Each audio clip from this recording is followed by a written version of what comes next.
High বন্ধুরা, Debarchana kitchen আজকে নতুন ধরনের ফুলকপি রান্না দেখাবে তোমাদের। দেখতে থাকো। কড়াইতে আমি তেল দিয়ে দিলাম। এবার তেলটা গরম হওয়ার জন্য একটু অপেক্ষা করতে হবে।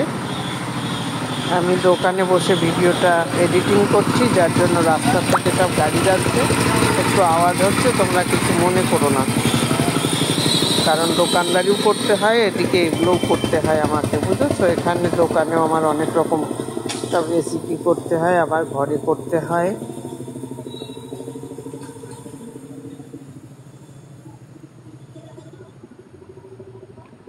যতক্ষণ না তেলটা গরম হচ্ছে আমি ভালো করে তরকারিটা ধুয়ে রাখলাম। এবার জিরে ফোড়ন দিয়ে দিলাম।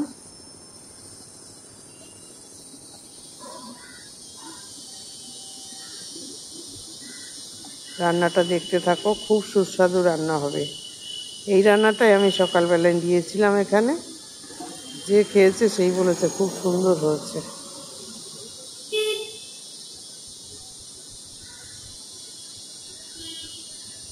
রান্না দেখাবো শর্টে, অথচ খেতে খুব সুন্দর হবে।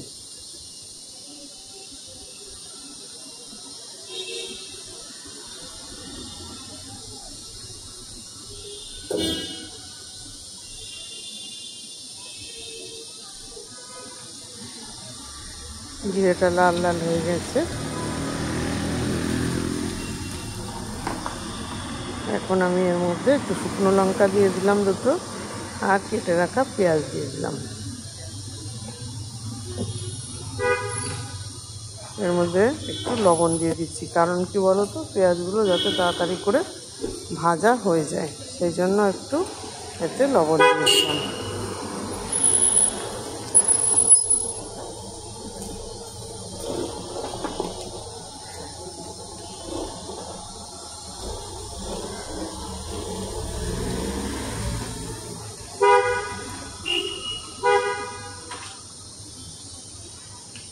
তোমরা ইচ্ছা করলে এর মধ্যে একটু চিনিও দিয়ে দিতে পারো, তাতেও অসুবিধা নেই, কিন্তু আমি এর মধ্যে দিলাম একটু লবণ বা চিনি, যে কোনো একটা ব্যবহার করলেই তাড়াতাড়ি করে পেঁয়াজগুলো ভাজা হয়ে যায়।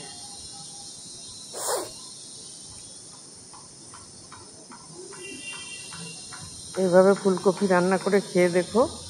এখন ফুলকপি একটু ভালো করে টেস্ট করে না রান্না করলে একটা বাজে গন্ধ বেরোয়, ওই জন্য এইভাবে রান্না করবে, তাহলে খুব স্বাদ হবে।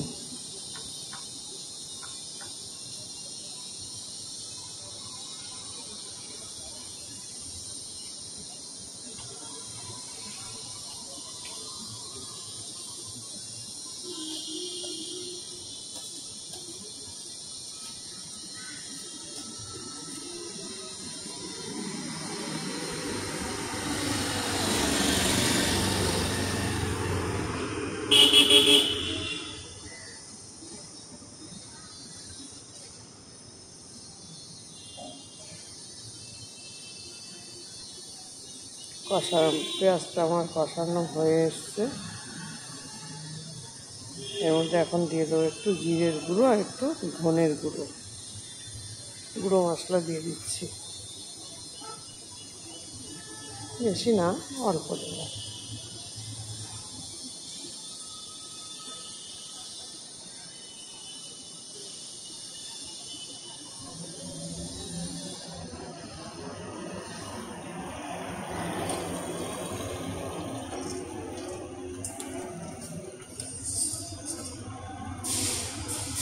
এবার টমেটো কুচি দিয়ে দিলাম। টমেটোগুলো এর সঙ্গে ভালো করে কষিয়ে নেব। ওই টমেটোগুলো চেয়ে থাকলে ভালো লাগে না আমার, বেশ সুন্দর করে মিশে যাবে, তবে রান্নাটা দেখতেও ভালো হবে আর খেতেও টেস্ট হবে।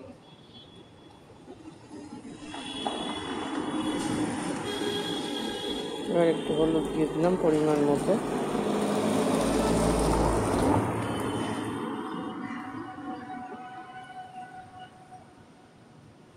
একটু সামান্য জল দিয়ে দিলাম, তাহলে ভালো করে সব কষানোটা হবে।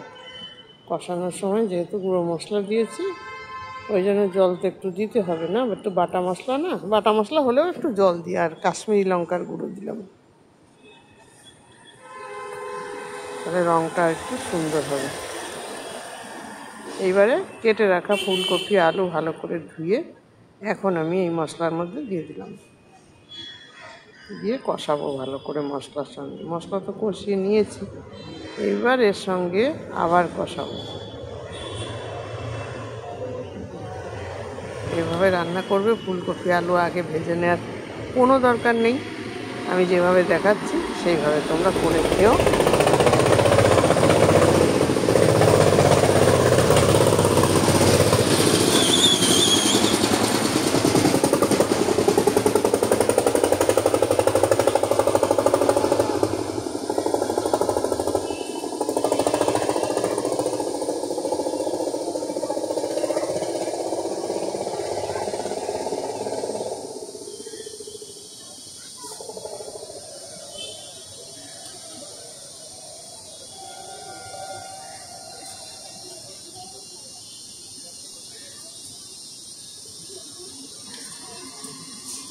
একটু ঢাকা দিয়ে দিলাম, তাহলে কষানোটা ভালো হবে।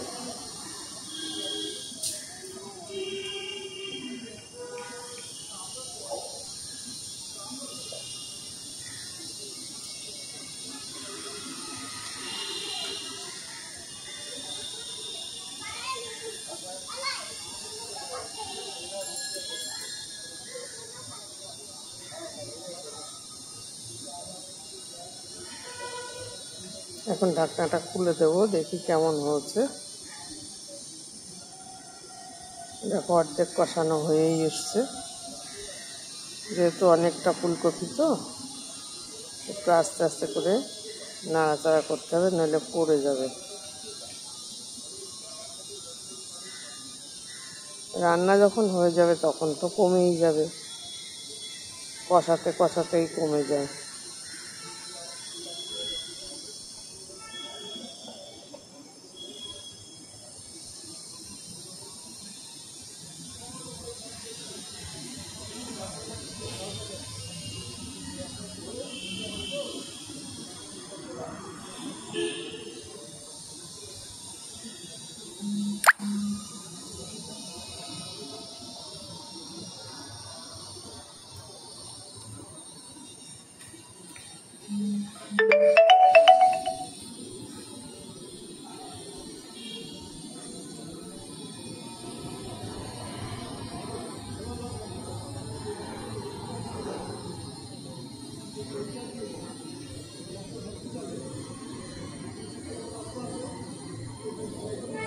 এবার লবণটা পরিমাণ মতো দিচ্ছি, আগে অল্প একটু দিয়েছিলাম, এখন একটু বুঝে দিতে হবে। ঝাল লবণটা তোমরা বুঝে দেবে, ঝাল লবণ আর মিষ্টি এটা যার যার আন্দাজে তোমরা দেবে।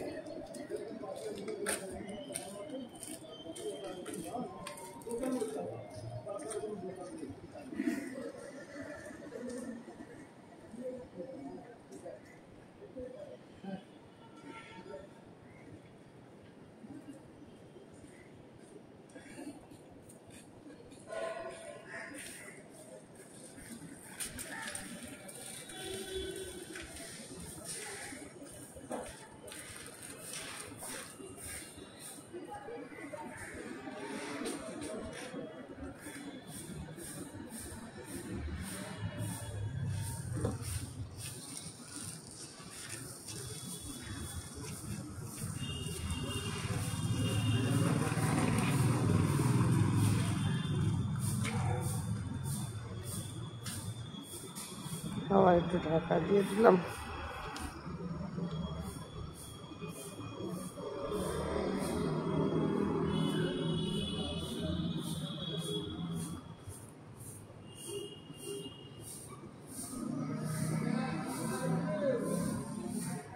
এই সময় ফুলকপিটা তোমরা কিভাবে রান্না করো আমাকে জানাবে।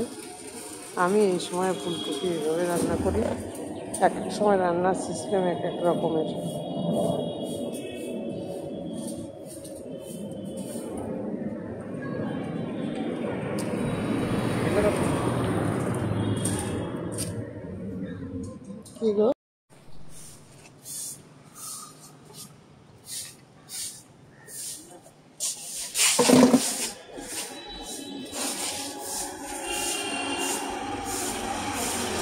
কষানোটা বেশ সুন্দর হয়ে এসছে।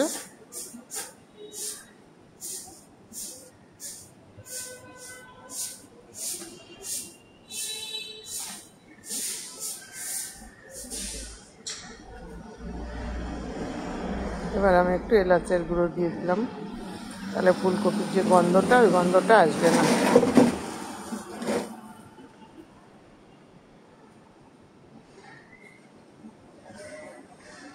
তেল কিন্তু আমি যা দিয়েছি একবার, বারে বারে তেল দেবো না, কাঁচা গন্ধ বেরোবে। অনেকে আছে মশলা কষাতে কষাতে আবার তেল দেয়, ওই জিনিসটা কখনো কেউ করবে না, ওতে একটা বিশ্রী কাঁচা তেলের গন্ধ বেরোয়। এবার জল দিয়ে দিচ্ছি, জলটা পরিমাণ বুঝে দিতে হবে, যেমন তোমরা ঝোল রাখবে। তরকারি সিদ্ধ হয়ে এটুকু ঝোল থাকবে, সেই আন্দাজে জল দেবে।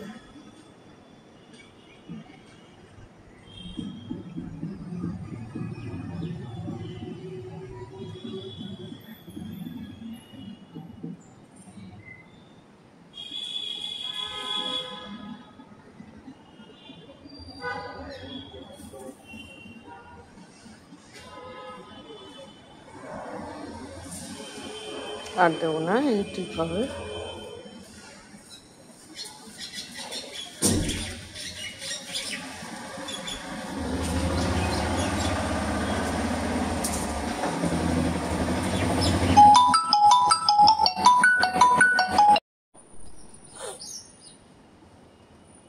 ঝোলটা প্রায় হয়ে এসছে, এখন আমি এর মধ্যে একটু ঘি দিয়ে দেবো। নিরামিষ তরকারির মধ্যে একটু ঘি না দিলে না ভালো সেন্ট হয় না। ব্যাস, এতেই হয়ে যাবে। ঝোলটা দেখতেই পাচ্ছ কত সুন্দর দেখা যাচ্ছে, স্বাদটাও ঠিক তেমনি হবে। আমি কেন ফুলকপি আলু আলাদা করে ভেজে তেল নষ্ট করতে যাবো বলো, আমার তো কোনো দরকার নেই। এতেই কত সুন্দর রান্না হয়ে গেল, আর সেই স্বাদ হবে। ঝোল দেখলে তোমরা নিশ্চয়ই বুঝতে পারছো বন্ধুরা। এখন আমি এটাকে ঢেলে দেবো এই থালার মধ্যে, অনেকটা তরকারি বড় থালার মধ্যে। তাহলে রান্নাটা তোমরা দেখলে বন্ধুরা, যদি ভালো লাগে লাইক শেয়ার কমেন্টস করো, সাবস্ক্রাইব করো। যেভাবে পাশে আছো এইভাবে পাশে থেকো। আর হ্যাঁ বন্ধুরা, এখনও যারা সাবস্ক্রাইব করোনি তোমরা তারা সবাই সাবস্ক্রাইব করতে ভুলবে না, ঠিক আছে? দেখো কত সুন্দর হলো। তাহলে আজকের মতো এখানে টাটা।